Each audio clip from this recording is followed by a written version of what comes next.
King कौन है? बादशाह, वो जिसका फोकस सेट है इस डिस्ट्रैक्शन भरी दुनिया में। और रमजान रोजा फोकस को बिल्कुल एक्यूरेट कर देता है। फोकस किस पर है? अल्लाह की रजा पर। क्यों नहीं खा रहे? मेरे अल्लाह ने मना फरमाया। रोजे में भूख प्यास मकसद नहीं है, जरिया है। मकसद बहुत बड़े बड़े हैं, जैसे पैसा मकसद नहीं है, जरिया है। और वो नादान जो पैसे को मकसद समझ लेता है, अरबों भी आ जाएगा ना, वो अंदर से खुश नहीं होगा। तो रोजे के मकासद बहुत बड़े हैं, और वो है यकीन है कि इस काम के बाद यानी रोजे के बाद किसी से कुछ नहीं मिलना, ये डायरेक्ट डील रब ताला से ही है। तो रोजा आपको इखलास की कैसी नेमत अता फरमा रहा है। कोई झगड़ा करे, गाली दे, गंदी बात करे, आपने कहना मैं रोजादार हूं। यानी ये लाइफस्टाइल इतना प्यारा है कि ये रमजान से सीखने और सारी जिंदगी को ये लेके चलेंगे ना, तो पूरा मुआशरा मन का गहवारा बन जाएगा। रोजा आपके अंदर से छुपी हुई सलाहियतें बाहर ले आता है। आपको पता ही नहीं अपने बारे में, वो रोजा आपसे काम करवा लेता है। 11-12 घंटे भूखा रहे। रिवॉर्ड सिस्टम अपग्रेड हो गया है। फर्ज 70 गुना बढ़ा दिया गया, नफल फर्ज के बराबर हो। अब ऐसा तो होता नहीं कि रमजान का चांद नजर आया, किसी ने जबरदस्ती उठा के आपको मस्जिद में रख दिया, नमाजें पढ़ो गन पॉइंट पर, और जैसे ही रमजान रुखसत हो गया वहां से निकाल दिया, चले जाओ। नहीं, इट्स यू, आपकी अपनी मर्जी। रमजान की एक्सीलेंट रूटीन क्या हो सकती है? सिंपल है। नबी पाक अलैहिस्सलाम की जिंदगी के मामूलात को पढ़ लीजिए। रोजा, इफ्तार, सहर, इत्तिकाफ, सखावत, तलावत कुरान। मैदान क़यामत में क्या होगा? हुक्म होगा कि ये खास कुछ बंदे हैं, ये उठ के जन्नत में चले जाएं, अब बाकी हिसाब किताब के लिए आ जाए। ये जो बगैर किसी काउंटेबिलिटी के जन्नत में भेजी गई, ये कौन लोग हैं? वो जो तहज्जुद पढ़ते थे। और तहज्जुद पढ़ना रमजान में बड़ा आसान है, सहरी के लिए तो उठना ही है। असर के वक्त खास हालत बनी होती है रोजादार की। किसी ने कहा वो देखो इसको पकौड़ों समोसों का और शरबत का इंतजार है। हमने कहा नहीं, इसको अपने अल्लाह के हुक्म का इंतजार। सेलिब्रेशंस, जश्न, बहुत बड़ी बात। Are you ready? जनाब, उम्मीद और होप का बीकन हाउस मेरे आपके हम सब के लिए। तो गियर अप हो जाएं सारे। रहमतों की ऐसी छमाछम बरखा बरसनी है, सबने नमाजे जाना है। क्यों जनाब? रमजान आ रहा है, रोजे आ रहे हैं, और कैसी जबरदस्त ट्रेनिंग है ये। जरा इमेजिन कीजिए, आपने सुबह उस टाइम पे उठना है जब आप सारा साल नहीं उठते, और फिर उठ के खाना भी खाना है। जी, सहरी अजीम सुन्नत है, मिस नहीं करनी। और सहरी से पहले तहज्जुद पढ़ने की भी कोशिश करनी है। देख लीजिएगा, ये प्लैटिनम अपॉर्चुनिटी आसान हो जाती है रमजान में। सहरी में तो उठना है, थोड़ी देर पहले उठ जाए। बहरहाल मैं बात कर रहा था एक्सटेंसिव ट्रेनिंग की, जबरदस्त मुशक्कत की, कि आप सारा साल जिस टाइम पर नहीं उठते, आप रमजान में उस टाइम पे उठ रहे हैं, और अब खाना भी खाना है, दिल भी नहीं कर रहा लेकिन खाना है, और फिर आपने भूख और प्यास बर्दाश्त करनी है। इस दफा 2025 में ये 11 से 12 घंटे का रोजा बन रहा है। And you have to endure hunger and thirst. You will not eat, you will not drink, और फिर पार्टनर के पास भी नहीं जाना। अब ऐसा नहीं है कि आपके रेगुलर काम भी मुतासर हो गए, कि अगर एम्प्लॉई हैं, आप मुलाजिम हैं तो ऑफिस नहीं जा रहे, अगर आप जॉब करते हैं या अगर आप कारोबार करते हैं तो आप बिजनेस नहीं जा रहे। ऐसा नहीं है, आपने रेगुलर काम भी करने। और सारे दिन का थका हारा बंदा अब रात को 20 रकत नमाज के लिए खड़ा होगा, और उसने लिसनिंग करनी है। लिसनिंग करना, this is also an effort. अब ऐसी रूटीन, यानी तरावी की बात मैं कर रहा हूं, ऐसी रूटीन बजाहिर समझ में नहीं आ रही ना, तो रोजा नाम ही इस चीज का कि बंदे तेरी समझ में आए या ना आए, तूने अल्लाह के हुक्म के ताबे रह के जिंदगी बसर करनी है। और सारा साल तो खाता रहा, सारा साल जोजा के पास जाता रहा, इस एक माह ये जबरदस्त ट्रेनिंग तूने लेनी है। और याद रखिए, हम सब जानते हैं कि ट्रेनिंग ही इंसान को निखारती है, ट्रेनिंग ही इंसान को संवारती है। और जब एक इंसान ट्रेनिंग कर लेता है तो उसका लेवल अप हो जाता है, उसका लेवल अपग्रेड हो जाता है, उसको चीजें आ जाती हैं, उसको जो नहीं पता था वो पता चल जाता है, और एक स्टेटस पर पहुंच जाता है। चाहे वो एकेडमिक ट्रेनिंग हो, चाहे वो मार्केट में जाके प्रैक्टिकल ट्रेनिंग हो, ट्रेनिंग इज मोस्ट इंपॉर्टेंट। और सोचे तो सही कि रब ताला माँ बाप से कितने गुना ज्यादा प्यार करता है, कंपैरिजन ही कोई नहीं है। रहमान है, रहीम है। आखिर वो क्यों चाहता है कि उसके बंदे की मखलूक जिनसे वो इतना प्यार करता है, खुद फरमाया कि मेरे बंदो मुझसे दूर भाग के कहां जाते हो, तुम्हें को मुझसे बढ़कर आका मिल गया है, तुम अपने आप को देखो, कुछ नहीं था, आज तुम्हारी इतनी तकरीर है, और तुम खड़े भी नहीं हो सकते थे, आज सरो कामत तुम्हारी चाल है। और फिर जब तुम्हारे अंदर पूरी ताकत लगा के एक गिलास पानी मांगने की भी हिम्मत नहीं होगी, उस वक्त वो तुम्हें मौत देता है, तो उसका मौत देना भी तुम पे रहमत है। वो तो रहमत ही रहमत है। अब देखो, موت کے بعد بھی ایسا نہیں کتے بلی کی طرح اٹھا کے توڑی پہ پھینک دے، بلکہ تمہیں سجاتے ہیں اور پھر لے کر جاتے ہیں، ایک اہتمام کے ساتھ تمہیں دفناتے ہیں، ہر طرف اس کی رحمت موجے مار رہی ہے۔ کیوں ایسا ہے کہ رب تعالیٰ یہ چاہتا ہے کہ اس کے بندے بھوکے پیاسے رہے پورا 1 ماہ؟ اس کے پیچھے اتنے لاجکس ہیں، وہ روحانیت ہو، اسپرچویلٹی ہو، ہیلتھ ہو، انسانی زندگی کے ہر ڈائمینشن کے اندر اتنی زیادہ ترقی ہے کہ رمضان انسان کو ہر طرح سے سنوارتا ہے۔ اور یہ یاد رکھیے کہ ٹریننگ کا اصول یہ ہے کہ ٹریننگ بہترین ہوتی ہے، کسی بھی آرگنائزیشن کی ہو، کسی کالج یونیورسٹی تعلیمی ادارے میں ہو، یا بالفرض آرمی ٹریننگ ہے، کتنی زبردست ٹریننگ ہے، پیٹرن سیٹ ہوتا ہے اس کا، تو کوئی جائے اور پھر واپس آئے اور اس کی ذات میں انقلاب ہی نہ آئے۔ ٹریننگ میں پرابلم نہیں ہے، اس بندے میں پرابلم ہے کہ اس نے صحیح طریقے سے اٹینڈ نہیں کی، اس نے اٹینشن اور ریٹینشن اور صحیح طریقے سے اس نے اس چیز کو سمجھا نہیں۔ تو رمضان کے اندر واقعی اگر بندہ تمام پروٹوکولز کے ساتھ یہ مہینہ گزارے، یہ پاسبل ہی نہیں ہے کہ اس کی ذات میں انقلاب نہ آئے۔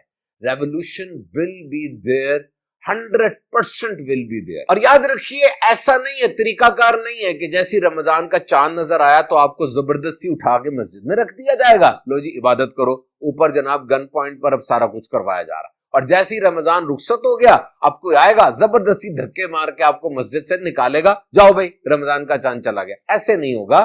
طریقہ کار یہ ہے کہ آپ نے خود ایفرٹ کرنی ہے، خود ہلنا ہے، اٹس یور اون کنوکشن۔ بلا شبہ ماحول بنا ہوتا ہے، شیطان بھی قید ہے، اوور آل جس مسجد میں فجر کی 1.5 صف ہوتی ہے وہ پوری مسجد کھچا کھچ بھر جائے گی، لیکن ایسا بھی تو ہوتا ہے کہ بعض لوگ رمضان میں بھی ٹس سے مس نہیں ہوتے، بالکل نہیں ہلتے، اور کچھ ایسے بھی ہیں کہ شروع میں تو مسجد میں جا رہے ہیں، پھر آہستہ آہستہ مسجد جانا بھی بند، اور آہستہ آہستہ وہی پرانی روٹین۔ ظاہری بات ہے زندگی میں جو عادتیں بن چکی ہیں ان کو ایک دم سے تو نہیں توڑا جا سکتا، لیکن رمضان آپ کو ایک بہترین پلیٹ فارم ضرور دے رہا ہے کہ دیکھ بندے، مرنے سے پہلے تجھے ایک اور چانس مل رہا ہے، اپنے آپ کو سنوار لے، اپنے آپ کو ٹھیک کر لے۔ اور یہ طریقہ کار یہی ہے کہ at the end it's you, آپ نے اپنے فیصلے کیا کیے، آپ کے ڈیسیژنز یہ میٹر کرتے ہیں۔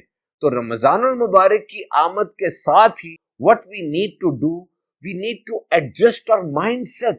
This world is all about perceivance. آپ کسی چیز کے بارے میں کیا سوچ رہے ہیں، آپ کا اپنا ذہن کیا ہے، یہی اہم ترین سپر پاور ہے۔ اور یاد رکھیے میرے ذہن میں ایسے بہت سے لوگ آ رہے ہیں کہ رمضان پورا ان کا گزرا اور رمضان کے بعد ان کی لائف میں ریمارکیبل چینج آیا، ایسا چینج جو پھر پوری زندگی چلتا رہا۔ اور ایسے لوگ بھی ہیں جن کے لیے رمضان بس 1 مہینہ تھا، جیسے تمام مہینے تھے، جیسے ماحول بدلا اپنے آپ کو بدل لیا، پھر جیسے ہی ماحول دوبارہ بدلا پرانی روش پہ انہوں نے اپنے آپ کو دوبارہ بدل لیا۔ تو کوشش یہ کریں کہ سیو کرتے چلے جائیں، جیسے آپ لیپ ٹاپ پر بیٹھے ہوتے ہیں، موبائل پر بیٹھے ہوتے ہیں اور آپ کام کر رہے ہوتے ہیں، بتی چلی جائے، بیٹری ایک دم ختم ہو جائے اور آپ نے کام سیو نہ کیا ہو تو اب آپ کو بڑا دکھ ہوتا ہے۔ اسی طریقے سے رمضان کی ایک ایک چیز کو، اس کے فٹ پرنٹس کو اپنے سب کانشیس مائنڈ میں لے جائیں، ذہن بنائیں کہ I will continue it، مجھے ایک موقع ملا تو میں اس موقع کو آگے لے کر جاؤں گا، کوئی عبادت اب قضا نہیں کروں گا، اور جو عبادتیں میں کر رہا ہوں اس کو ڈیپ ڈاؤن اپنی ذات میں پینیٹریٹ کروں گا۔ آپ کے یہ اعضاء، یہ ہاتھ، یہ پاؤں، یہ زبان، یہ آنکھیں، ان کو جو عادت آپ ڈالیں گے وہ عادت ڈل جائے گی۔ Ramzan is a very big platform فارم۔ تو جناب یہ زندگی کو جو ٹریجڈی سٹوری ہم نے بنایا ہوا ہے کہ یہ بھی نہیں ہوا، وہ بھی نہیں ہوا، سب کچھ ہوا ہے، آپ نے کیا فائدہ اٹھایا یہ بڑا اہم ہے۔ رمضان کی جو اتنی برکتیں ہیں آپ نے سنا ہے اور ہم سب جانتے ہیں، کتابوں میں لکھا ہے رمضان میں آسمان کے دروازے کھول دیے جاتے ہیں، اور وہ بہترین جگہ جس کا انٹری پاس ہم سب کو چاہیے یعنی جنت، رب تعالیٰ دروغہ جنت یعنی رضوان سے فرماتے ہیں کہ کھول دو جنت کے دروازے، اور مالک جو کہ دروغہ جہنم ہے ان سے فرمایا جاتا ہے بند کر دو امت محمد صلی اللہ علیہ وسلم کے لیے جہنم کے دروازے، اٹھا کے شیطان کو توق میں جکڑ کے بیڑیوں میں ڈال کر سمندر کی تہ میں پھینک دو۔ روزہ دار کی دعا پر عرش اٹھانے والے فرشتے آمین کہہ رہے ہیں، مچھلیاں تک استغفار کر رہی ہیں جناب، اور ایک نیکی ملٹی پلائی بائی 70، اور نفل از اکول ٹو فرض، رزق بڑھا دیا جاتا ہے۔ اور یہ جو افطار کا وقت ہے 60,000 جہنمیوں کی بخشش، اور روزانہ لاکھوں لاکھ गुनाहगारों को जहन्नुम से आजादी, मगफिरत के परवाने मिल रहे होते हैं। रमजान की हर रात में एक सजदा 1500 सजदों के बराबर, और आखिरी जो अशरा है उसमें लैलतुल कदर की बिशारत 84 साल 4 माह से अफजल वो एक रात। अब मुझे बताइए, ये जितनी बरकतें, ये पैकेज जो मैंने आपको बताया रमजान का, ये कोई पाकिस्तान के मुसलमानों के लिए या सिर्फ सऊदी अरब के मुसलमानों के लिए तो नहीं है, पूरी दुनिया में जितने मुसलमान हैं, बल्कि जो दुनिया से जा भी चुके हैं, सबको इन रहमतों से हिस्सा मिल रहा है। आपने कितना डोर नॉक किया, आपने कितनी झोली फैलाई, आपने खुद दुआ के लिए हाथ उठाए, आप खुद कयाम में खड़े हुए, आपकी तरफ से एफर्ट कितनी हुई, ये इंपॉर्टेंट करता है ना, आपका इनपुट कितना है। और बहुत सी ऐसी चीजें हैं जो सिर्फ रोजे से खास है, यानी रमजान के अंदर ही वो मिलेंगी, वो बेनिफिट सिर्फ फर्ज रोजे से ही खास है। तो जनाब, रमजान का चांद नजर आते साथ ही सबको नोटिस सर्व हो जाते हैं, सबको, सब बंदों को भी, फरिश्तों को भी और शैतान को भी नोटिस सर्व हो गया है। तो आपने इसका ख्याल रखना है। अब एक और बात बड़ी अहम है कि रमजान की बेहतरीन रूटीन क्या हो सकती है, what is the best routine of Ramzan. बहुत इजी आंसर है इसका। नबी पाक अलैहिस्सलाम, आप सल्लल्लाहु ताला अलैहि वसल्लम की हयात तैयबा को देखा जाए और बरकतें हासिल की जाएं, जैसे नबी पाक सल्लल्लाहु ताला अलैहि वसल्लम ने रमजान मुबारक के अंदर जो भी आपने काम सर अंजाम दिए उन्हें पढ़ा जाए और उसको फॉलो किया जाए। तो नंबर 1 इज ऑब्वियस, रमजान के रोजे फर्ज हैं, तो नबी पाक सल्लल्लाहु ताला अलैहि वसल्लम ने रमजान के रोजे रखे और उसमें अफ्तार भी फरमाई, सहरी भी की। और ये था कि सहरी में आप वो ताखीर से सहरी करते और इफ्तार में जल्दी करते, ये नबी पाक की आदत मुबारक है। और सहरी और इफ्तार के बारे में अलग हमारा इससे जो नेक्स्ट एपिसोड आएगा रमजान में, मुकम्मल उस पर बात करेंगे, उसमें क्या खाना चाहिए, क्या चीज बेहतर है, सहरी का क्या फजीलत है। वी विल डिस्कस इस द अदर एपिसोड, जो नेक्स्ट एपिसोड हमारे रमजान की, उसमें डिस्कस करेंगे। फिर नबी पाक अलैहिस्सलाम का एक बहुत बड़ा मामूल जो था वो तिलावत कलाम पाक का था। देखिए, तिलावत ये बड़ी जरूरी है, इस पर भी बिल्कुल अलग से रमजान और कुरान के नाम से हमारा एपिसोड आएगा, वो 3rd हमारा एपिसोड होगा। तो कुरान मजीद की तिलावत हर रोज रात को जिब्रील अमीन हाजिर होते नबी पाक की बारगाह में और कुरान का दौर फरमाते। और जब नबी पाक सल्लल्लाहु ताला अलैहि वसल्लम का जिंदगी मुबारक में विसाल ज़ाहिरी का आखिरी साल था, तो 2 मरतबा उन्होंने दौर फरमाया। तो तिलावत कलाम पाक और सखावत, नबी पाक ऐसी सखावत फरमाते जैसे तेज हवा चलती, टिकती कोई चीज नहीं ना तेज हवा में। इसी तरह नबी पाक अलैहिस्सलाम के पास भी कुछ ना टिकता, आप सब कुछ तकसीम फरमा दिया करते। नबी पाक सल्लल्लाहु ताला अलैहि वसल्लम आखिरी 10 दिनों में इत्तिकाफ फरमाया करते और तहज्जुद की नमाज सारा साल पढ़ते, और इस जगह भी आप एक तहज्जुद का एहतमाम फरमाते। रमजान की आमद की खुशखबरी साहबा को दिया करते और रात को देर देर तक आप कयाम फरमाया करते। तरावी की नमाज भी आपने अदा फरमाई। तो इत्तिकाफ, इसके असल जो मकसद है वो लैलतुल कदर की तलाश है। अब अभी से ज़हन बनाए, क्योंकि अभी तो टाइम है ना इत्तिकाफ के दिनों में, कि अभी से प्लान कर लें। मैं स्टूडेंट हूं और प्रोफेशनल हूं, किस तरीके से मैं छुट्टियां ले सकता हूं, आखिरी 10 दिन को मैनेज कर सकता हूं। अहमियत इतनी है जनाब रमजान की कि इस्लाम की जो इमारत के 5 बुनियादी सतून है, उसमें से एक अहम पिलर वो फास्टिंग है, यानी रमजान के रोजे। और बड़े मोहब्बत भरे अल्फाज में ये इरशाद फरमाया गया कि देखो, रमजान के रोजे सिर्फ तुम पे फर्ज नहीं है, बल्कि तुमसे पहली उम्मतों पर भी फर्ज। और ये बात जरूर मद्देनजर रखिए कि बज़ाहिर तो रमजान के अंदर रोजा है और रोजे में भूख और प्यास है, लेकिन भूख और प्यास ये मकसद नहीं है, इट्स एन अंडरलाइंग कॉज। ये एक जाहिरी तौर पे काम तो हमने करना है, लेकिन ये मकसद नहीं है। मकसद बहुत लॉफ्टी है, बहुत बड़ा है। जैसे पैसा ये मकसद नहीं है, ये आसाइश हासिल करने का, नेसेसिटीज, ड्यूरेबिलिटीज, लग्जरीज, यानी सामान हासिल करने का एक मकसद है।